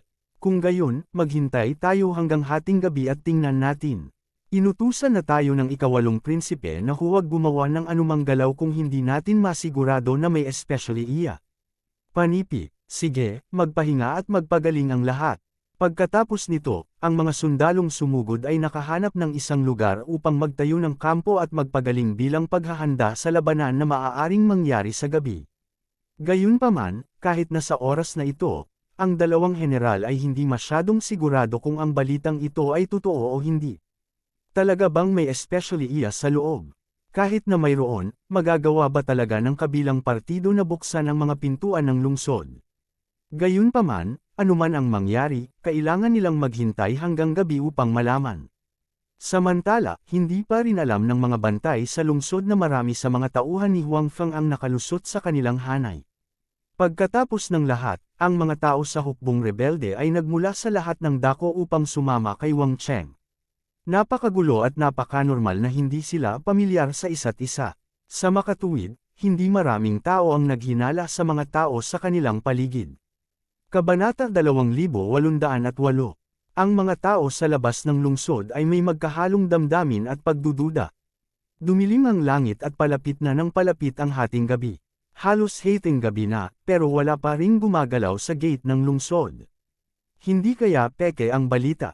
O nabigo silang agawin ang gate ng lungsod? Nagtipon muli ang dalawang general. Wala sila sa mood na magpahinga. Sa halip, tinitigan nila ang tarangkahan ng lungsod kung may kikilos. Gayunpaman, hanggang ngayon, walang paggalaw sa gate ng lungsod. Mahigpit pa rin itong nakasara. Marami ring mga sundalong nagpapatrolya sa pader ng lungsod. Walang mga abnormalidad, kaya medyo kinabahan ang dalawang general. Don't worry, hindi pa hating gabi. May oras pa, abangan natin. Bagamat sabik na sabik ang ibang general, inaliw pa rin niya ang kanyang kasamahan. Sa katunayan, ang dalawang general ay nagbigay ng malaking kahalagahan sa sorpresang pag-atake na ito. Bagamat sinabi nilang dalawa na imposibleng may especially iya, at kung meron man ay mahirap buksan ang mga pintuan ng lungsod, inaabangan pa rin nilang dalawa ang mangyayaring ito. Ang dahilan ay napakasimple. Kung mayroon talagang isang especially iya sa loob ng lungsod at mabubuksan ang tarangkahan mula sa loob, kung gayon maaari silang sumugod sa lungsod sa unang sandali. Kung ganoon, magkakaroon sila ng malaking pagkakataon na sakupin ang lungsod. At kapag ang lungsod ay nasakop na, nangangahulugan ito na ang ikawalong prinsipe ay nanalo sa kompetisyon at magiging bagong emperador. At bilang mga subordinate ng ikawalong prinsipe, sila ang unang papasok sa lungsod. Naturally, ang mga benepisyo ay hindi magiging maliit. Ang ikawalong prinsipe ay hindi makakalimutan tungkol sa kanila, kaya ang kanilang kinabukasan ay magiging napakaliwanag. Kasabay nito, sa sandaling maaga na nila ang lungsod, makakayanan nila ang isang matinding dagok sa mga puwersang rebelde. Ito ay magiging isang malaking dagok sa mga puwersang rebelde. Dati, ang mga rebeldeng puwersa ay patuloy na nananalo sa mga labanan. Kung sakupin nila ang lungsod ngayon, maaapektuhan ang kanilang moral. Kung gayon, magiging mas madali para sa korte ng imperial na sugpuin ang mga puwersang ito ng mga rebelde. Sa makatuwid, para sa parehong pampubliko at pribadong mga kadahilanan, ang dalawang general na ito ay umaasa na ang sinabi sa tala ay totoo. Talagang may makakapagbukas ng gate ng lungsod sa hating gabi. Kung hindi mabuksan ang mga tarangkahan ng lungsod, hindi sila mangangahas na maniwala sa mga salita ni Huang Feng. Hindi sila mangangahas na maniwala na kakaunti lang ang hindi lumaban. Kung iyon ang kaso, hindi sila mangangahas na salakayin ang lungsod. Isa pa, nagmamadali sila, kaya ang unang batch ng mga taong dumating dito ay pawang mga kabalyero. Wala silang anumang armas sa pagkubkob, kaya napakahirap na salakayin ang lungsod. Kaya naman, hanggat hindi nabubuksan ang mga pintuan ng lungsod gaya ng ipinangako, masasabing nabigo ang kanilang sorpresang pag-atake. Hindi lamang sila nabigo na magdulot ng matinding pinsala sa kalaban, ngunit nawalan din sila ng pagkakataong umaban pa. Kaya naman, hindi katakataka na inaabangan ng dalawang general ang pagbubukas ng mga pintuan ng lungsod.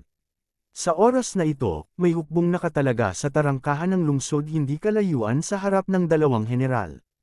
Ang layunin ng hukbong ito ay natural na protektahan ang lungsod. Si Wang Cheng ay nagkusa na salakayin ang unang prinsipe at ang ikatlong prinsipe, na inalis ang karamihan sa kanyang mga elite. Gayunpaman, alam din niya na ang mga lungsod na ito na nasakop na ay ang kanyang likurang base. Hindi niya maaaring iwanan ang mga ito, at hindi siya maaaring maging pabaya. Sa makatuwid, nag-iwan pa rin siya ng isang maliit na bilang ng mga piling sundalo sa bawat lungsod. Ang mga sundalong ito ay nakatalaga sa 4 na pintuang daan ng lungsod upang pigilan ang sinuman sa pag-agaw sa mga pintuang daan ng lungsod. Sa mga sundalong ito na nagbabantay sa mga tarangkahan ng lungsod at nagpapatrolya sa mga pader ng lungsod, naniwala si Wang Cheng na magiging ligtas ang kanyang mga lungsod. Hindi magkakaroon ng anumang aksidente. Sa ilalim ng normal na mga pangyayari, ito ang mangyayari. Hindi alam ng 3 prinsipe na wala na ang kanyang pangunahing puwersa, kaya hindi sila maglakas loob na salakayin ang lungsod ng padalos-dalos. Sa mga piling sundalong nagbabantay sa lungsod, hindi magkakaroon ng anumang panganib sa lungsod. Gayunpaman, binago ng pag-iral ni Huang Feng ang sitwasyong ito. Maaaring itago ito ni Wang Cheng sa 3 prinsipe, ngunit hindi niya ito maitago. Kay Huang Feng, bukod dito, napakalinaw ni Huang Feng tungkol sa aktwal na sitwasyon sa mga lungsod na ito. Kung ibang tao, kahit na alam nila ang aktwal na sitwasyon sa lungsod, hindi ito madaling sakupin ang lungsod. Hindi bababasa, hindi ito magiging posible sa maikling panahon.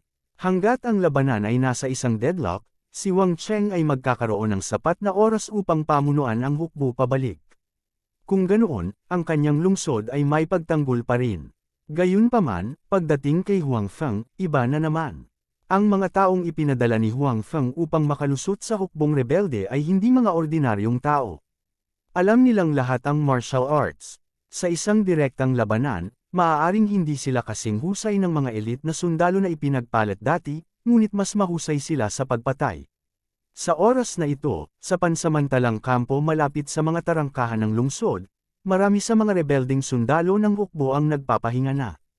Sa kanilang palagay, napakalayo pa ng kalaban, kaya hindi na kailangang masyadong kabahan. Bukod dito, may mga taong nagpapatrolya sa mga pader ng lungsod. Kaya naman, walang aksidenteng mangyayari dito, kaya maagang nagpahinga ang lahat. Gayunpaman, nang malapit na ang hating gabi, biglang maraming hindi imbitadong bisita. Nakasuot sila ng itim at itinago ang kanilang katawan sa dilim. Tahimik silang lumapit sa kampo, ngunit wala ni isa man sa mga sundalo sa kampo ang nakapansin sa kanila. Passes, isa sa mga lalaking nakaitim na lumapit sa kampo ay mahusay na gumamit ng punyal sa kanyang kamay upang putulin ang leeg ng isang sundalo. Ang kawal na nasa mahimbing na pagkakatulog ay nagising lamang sa mga oras na ito. Gusto niyang magpumiglas, ngunit huli na ang lahat. Napakapit ng mahigpit ang kanyang katawan, at hindi siya makagalaw. Hindi nagtagal, walang gumagalaw, at nahinga niya ang kanyang huling hininga. Paulit-ulit ang ganitong eksena sa kampo. Marami sa mga rebeldeng sundalo ang napatay sa kanilang pagtulog. Ang ilang mga sundalo na nakabantay ay walang puwang upang labanan at pinatay din. Ang mga lalaking nakaitim ay gumala-gala sa paligid ng kampo na parang mga multo, lumilitaw at nawawala ng hindi mahuhulaan, patuloy na umaani ng buhay ng mga sundalo. Hindi nagtagal, napatay ang lahat ng sundalo sa pansamantalang kampo. Hindi inakala ni Wang Cheng na ang mga elite na sundalo na ipinagmamalaki niya ay magiging napakahina kapag kaharap ang mga tauhan ni Huang Feng. Napatay silang lahat, at bago pa man sila mamatay, walang nakapagpadala ng babala. Nang walang ibang nakaligtas sa kampo maliban sa mga lalaking nakaitim, ang mga lalaking nakaitim ay lumapit sa mga pintuan ng lungsod at dahan-daang itinulak ang mabibigat na pintuan ng lungsod. Sa oras na ito, eksaktong hating gabi na. Bukas ang gate ng lungsod. Natuklasan ng 2 general na nagmamasid sa pintuang bayan mula sa labas ng lungsod na halos magkasabay na bumukas ang pintuan ng lungsod. Bakas sa mukha nilang dalawa ang gulat at saya.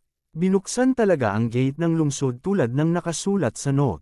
Bukod dito, ang oras ay eksaktong hating gabi. Ang tanong ngayon ay kung dapat ba silang pumasok o hindi. Kabanata 2809. Ano ang dapat nating gawin? Sabay na nagkatinginan ang 2 general.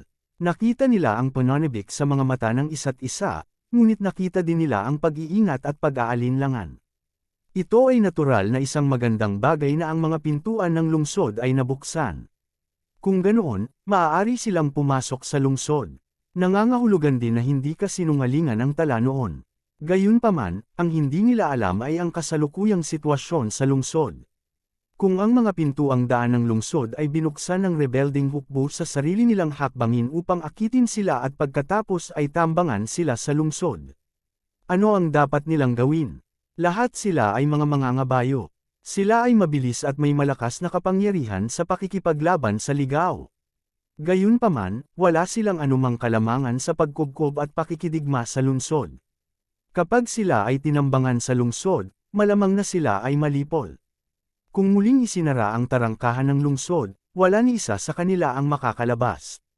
Gayunpaman, kung hindi sila pumasok, madaling makaligtaan ang pagkakataon na mapinsala ng husto ang kaaway. Malalampasan nila ang pagkakataong tulungan ng ikawalong prinsipe na manalo sa kompetisyon. Bukod dito, bago sila umalis, sinabi rin sa kanila ng ikawalong prinsipe na kung walang sinuman dito upang magbigay ng suporta, kung gayon hindi sila makakakilos. Gayunpaman, kung mayroong isang tao dito upang magbigay ng suporta, pagkatapos ay kailangan nilang makipagtulungan sa kabilang panig at magsikap na makuha ang lungsod sa isang mabilis na pagbagsak sa tulong ng kabilang panig. At ngayong nabuksan na ang tarangkahan ng lungsod, malamang na ang taong nagbukas ng tarangkahan ay ang impormante na sinasabi ng ikawalong prinsipe. Kung alam ng ikawalong prinsipe na nabuksan ang pintuan ng lungsod at hindi sila nang ahas na pumasok dahil sa takot, mawawalan sila ng magandang pagkakataon upang sakupin ang lungsod. Kung gayon, tiyak na hindi sila magkakaroon ng magandang wakas. Pumunta ka. Kinagat ng isa sa mga general ang kanyang mga ngipin at sinabi, hindi ito dapat maging isang bitag. Ang hukbong rebelde ay walang ganoong katapangan. Hindi nila alam kung gaano karaming tao ang mayroon tayo. Kung marami tayong tao, pagkatapos ay papasukin nila tayong lahat ng sabay-sabay. Ang kanilang lungsod ay magpapalit ng kamay. Kaya, ang pintuang ito ng lungsod ay hindi dapat nilang buksan. Well, I think so too. At saka, ang yaman ay nagmumula sa panganib. Isang malaking kontribusyon ang nasa harapan natin. Kung hindi tayo mag-away, hindi ako makontento. At worst, mamamatay tayo. Ngunit kung hindi tayo mamamatay, kung gayon ito ay magiging isang malaking kontribusyon. Tiyak na mananalo ang ikawalong prinsipe. Kayong dalawa ay aabang habang buhay, sabi ng isa pang general. Oo, hindi kami natatakot sa kanya, pasok muna tayo. Panipi, mabilis na nagkasundo ang dalawang general. Ikan-away nila ang kanilang mga kamay.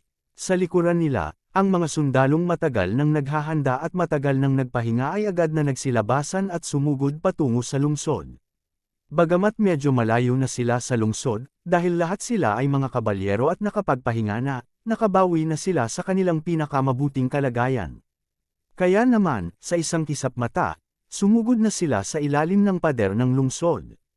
Atake ng kalaban. Pag-atake ng kalaban. Panipi. Kalaban ay lumalapit, kalaban ay lumalapit. Mabilis na ipaalam sa commander, ang isang malaking bilang ng mga kaaway ay papalapit na. Ang tunog ng mga paa ng mga kabayo ay umabot sa mga tainga ng nagpapatrulyang mga sundalo sa pader ng lungsod. Sa tulong ng mahinang liwanag, nakita rin ng mga sundalong ito ang hindi mabilang na mga mangangabayo na nagmamadali patungo sa lungsod sa ilalim ng takip ng kadiliman. Napakaganda ng momentum. Naging sanhi ito upang ang mga orihinal na walang isip na mga sundalo ng hukbo ng rebelyon ay agad na naging magulo. Sa oras na ito, ang buong lungsod ay nasa kaguluhan. Sa mga taong naiwan ni Wang Cheng, maliban sa mga nakatalaga sa tarangkahan ng lungsod, ang iba ay matatanda, mahina, may sakit, at may kapansanan. Ang mga taong ito ay nagawang lumaban sa isang paborebleng labanan kasama ang pangunahing puwersa, ngunit sa sandaling sila ay nag-iisa, walang kaayusan. Wala man lang silang pinakapangunahing pagsasanay sa militar. Nang makatagpo ng ganitong hindi inaasahang sitwasyon, hindi nila alam kung paano ito haharapin at nagkagulo sa lahat ng dako. Mabilis, huwag pansinin ang mga tao sa pader ng lungsod at sumugod sa tarangkahan ng lungsod. Matapos ang isang panahon ng kaguluhan sa pader ng lungsod, ang mga kalat-kalat na araw ay ibinaba. Gayunpaman, dahil kakaunti ang mga mamamana at medyo madilim ang ilaw, hindi ito nakapagdulot ng maraming casualty sa mga sundalo sa ibaba ng pader ng lungsod. Hindi gaanong naapektuhan ang bilis ng buong kabalyerya. Dahil hindi sila naririto upang salakayin ang lungsod, wala silang anumang armas sa pagkubkob sa kanilang mga kamay. Sa makatuwid, ang dalawang nangungunang general ay walang pakialam sa mga tao sa tuktok ng pader ng lungsod. Hinayaan na lang nilang mag-shoot dahil hindi naman sila masyadong nasira. Nakatuon lamang ang kanilang mga mata sa pintuan ng lungsod na nakabukas. Sa oras na ito, karamihan sa mga sundalo sa pader ng lungsod ay panik pa rin. Hindi marami ang makaisip ng counterattack. Bukod dito, walang nakakaalam na ang gate ng lungsod sa ibaba nila ay nabuksan sa oras na ito. Dahil ang mga taong ipinadala ni Huang Feng ay gumagamit noon ng pagpatay ng sakupin nila ang gate ng lungsod, hindi sila gumamit ng dahas. Sa makatuwid, ang mga tao sa pader ng lungsod ay hindi alam na ang pintuang daan ng lungsod ay nawala. Sa oras na ito, hindi nila napagtanto na ang kanilang sitwasyon ay mas mapanganib kaysa sa inaakala nila. Ano ba ang pinapanik mo? Lahat sila ay mga kabalyero, paano sila makakaakyat? Kayong lahat, bumalik sa iyong mga posisyon. Sa oras na ito, lumitaw ang isang middle rank na general sa pader ng lungsod. Karamihan sa mga sundalo sa lungsod ay nasa kampo, at kakaunti lamang ang mga sundalo sa pader ng lungsod. Kumalat na ang balitang may umaatake sa lungsod, at papunta na ang mga sundalong iyon. Sa panahong ito, kailangang patatagin muna ang pader ng lungsod. Ang ilang mga general na nasa gitnang ranggo ay lubos na naaliw nang makita nilang mga kabalyero lamang ang papalapit sa pader ng lungsod. Kung ang mga infantrymen ang umaatake sa lungsod, sila ay makakaramdam ng kaba at takot dahil alam nila ang aktwal na sitwasyon sa lungsod ngayon. Kung napakaraming tao lamang sa pader ng lungsod, talagang mahirap para sa kanila na ipagtanggol ang lungsod. Gayunpaman, iba na ngayon na ito ay mga kabalyero.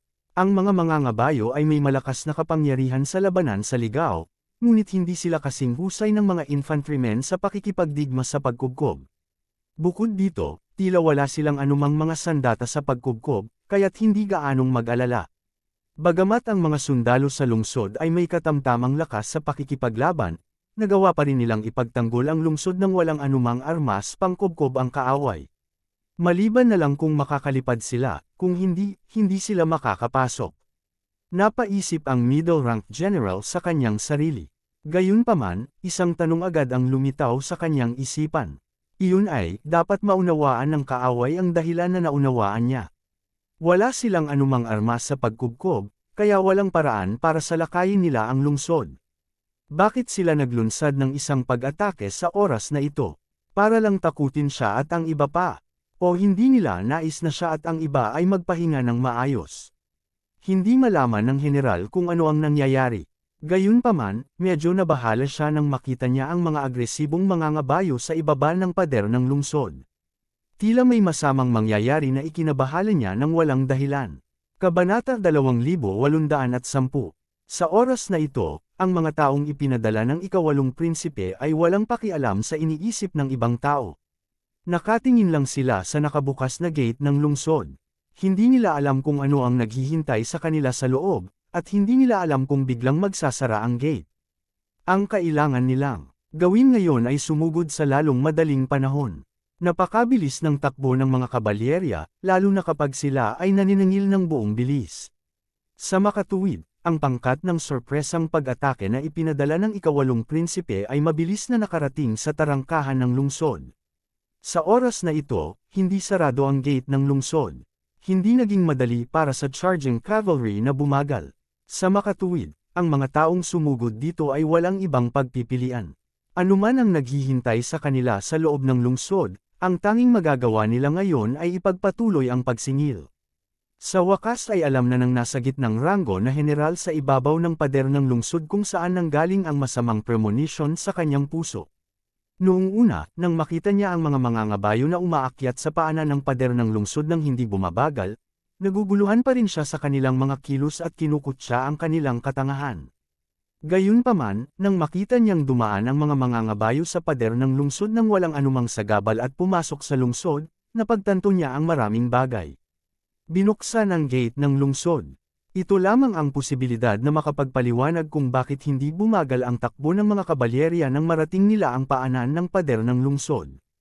Ito rin ang tanging dahilan kung bakit pinili ng mga kabalyero na salakayin ang lungsod nang walang mga sandata ng infantry at pagkubkob.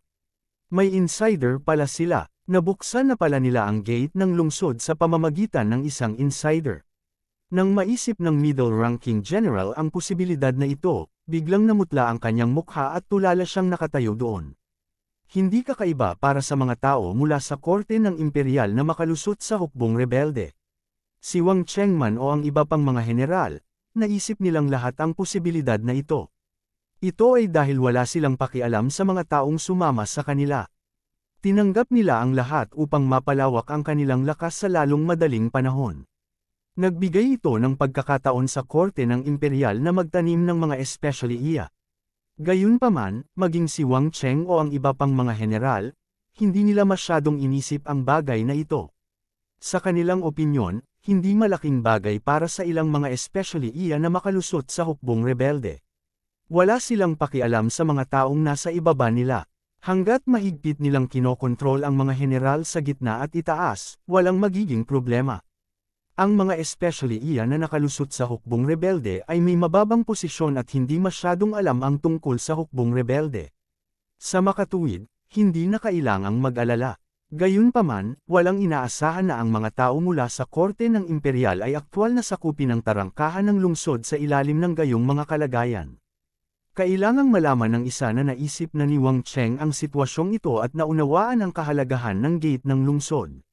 Sa makatuwid, iniwan niya ang ilang mga elite sa likod upang bantayan ang pintuang bayan ng lungsod upang maiwasan ang mga tao mula sa korte ng imperial na agawin ang pintuang bayan. Gayunpaman, hindi inaasahan ng general na ito na mawawala ang gate ng lungsod sa mga ganitong pagkakataon. Paano nila ito nagawa? Ilang tao mula sa Imperial Court ang nakalusot sa hukbo. Dapat marami sila. Kung hindi, paano nila maaagaw ang gate ng lungsod ng napakabilis at tahimik? Sa pag-iisip nito, mas natakot ang middle-ranking general. Kung napakaraming tao mula sa Imperial Court sa lungsod, at ngayon, ang hukbo ng Imperial Court sa labas ng lungsod ay nakapasok na rin sa lungsod. Sa kanilang panig, kakaunti lamang ang matatanda, mahihina, at may kapansanan na walang anumang lakas sa pakikipaglaban. Kung ganoon, paano nila malalabanan ang hukbo ng korte ng imperial? Tumakas ka. Ito ang unang kaisipang lumitaw sa isipan ng nasa gitnang ranggo ng general pagkatapos niyang matauhan. Sa oras na ito, naramdaman na niya na walang paraan na may pagtanggol ang lungsod na ito. Ang mga naiwan sa lungsod ay pawang mga taong walang kapangyarihang makipaglaban. Sa mga taong ito lamang, imposibleng ipagtanggol ang lungsod na ito. Bukod dito, hindi sila handa sa lahat. Sa kabilang banda, matagal nang nagbabalak ang kalaban at nakapasok na sa lungsod. Sa ganitong mga kalagayan, paano nila maipagtatanggol ang lungsod? Ang general na naiwan ni Wang Cheng ay halatang hindi isang napakalakas na tao. Kapag ang mga taong ito ay nakatagpo ng panganib, ang unang bagay na naisip nila ay hindi upang labanan ang kamatayan sa kaaway, ngunit upang protektahan ang kanilang sarili muna. Sa katunayan, maraming tao ang ganito sa hukbong rebelde. Sumali sila sa hukbong rebelde para sa kaligtasan. Hindi nila ito magagawa kung hihilingin sa kanila na makipaglaban hanggang kamatayan sa kalaban. Ito rin ang dahilan kung bakit maraming tao sa hukbong rebelde ang walang gaanong kapangyarihan sa pakikipaglaban. Iba sila sa mga sundalo.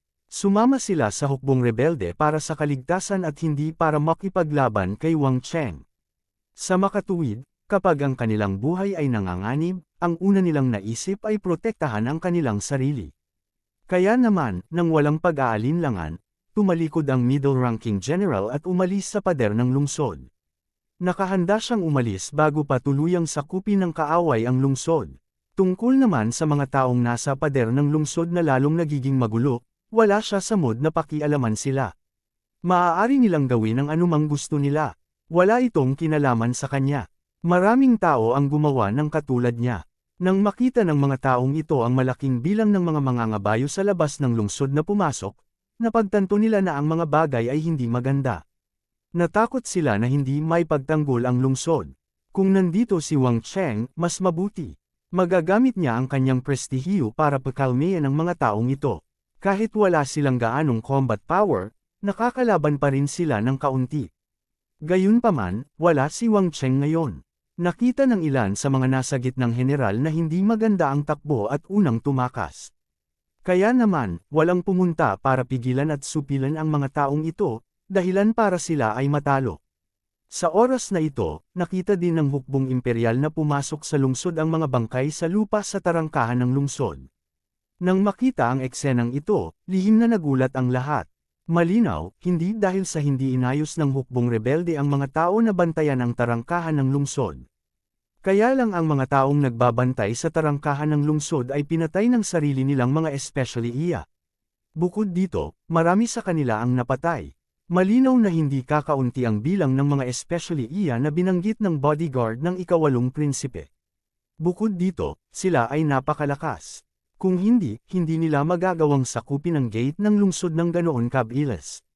Bukod dito, nagawa nilang sakupin ang tarangkahan ng lungsod nang hindi napapansin ng mga gwardya. Talagang hindi ito isang bagay na kayang gawin ng isang ordinaryong tao. Ang mga sundalong sumugod sa lungsod, kasama ang dalawang general, ay talagang gustong makilala ang mga especially iyang iyon. Sa kasamaang palad, ang mga especially iyang iyon ay hindi malapit sa tarangkahan ng lungsod sa oras na ito. Malamang na maaga silang umalis pagkatapos na agawin ang tarangkahan ng lungsod at makitang nagmamadali sila.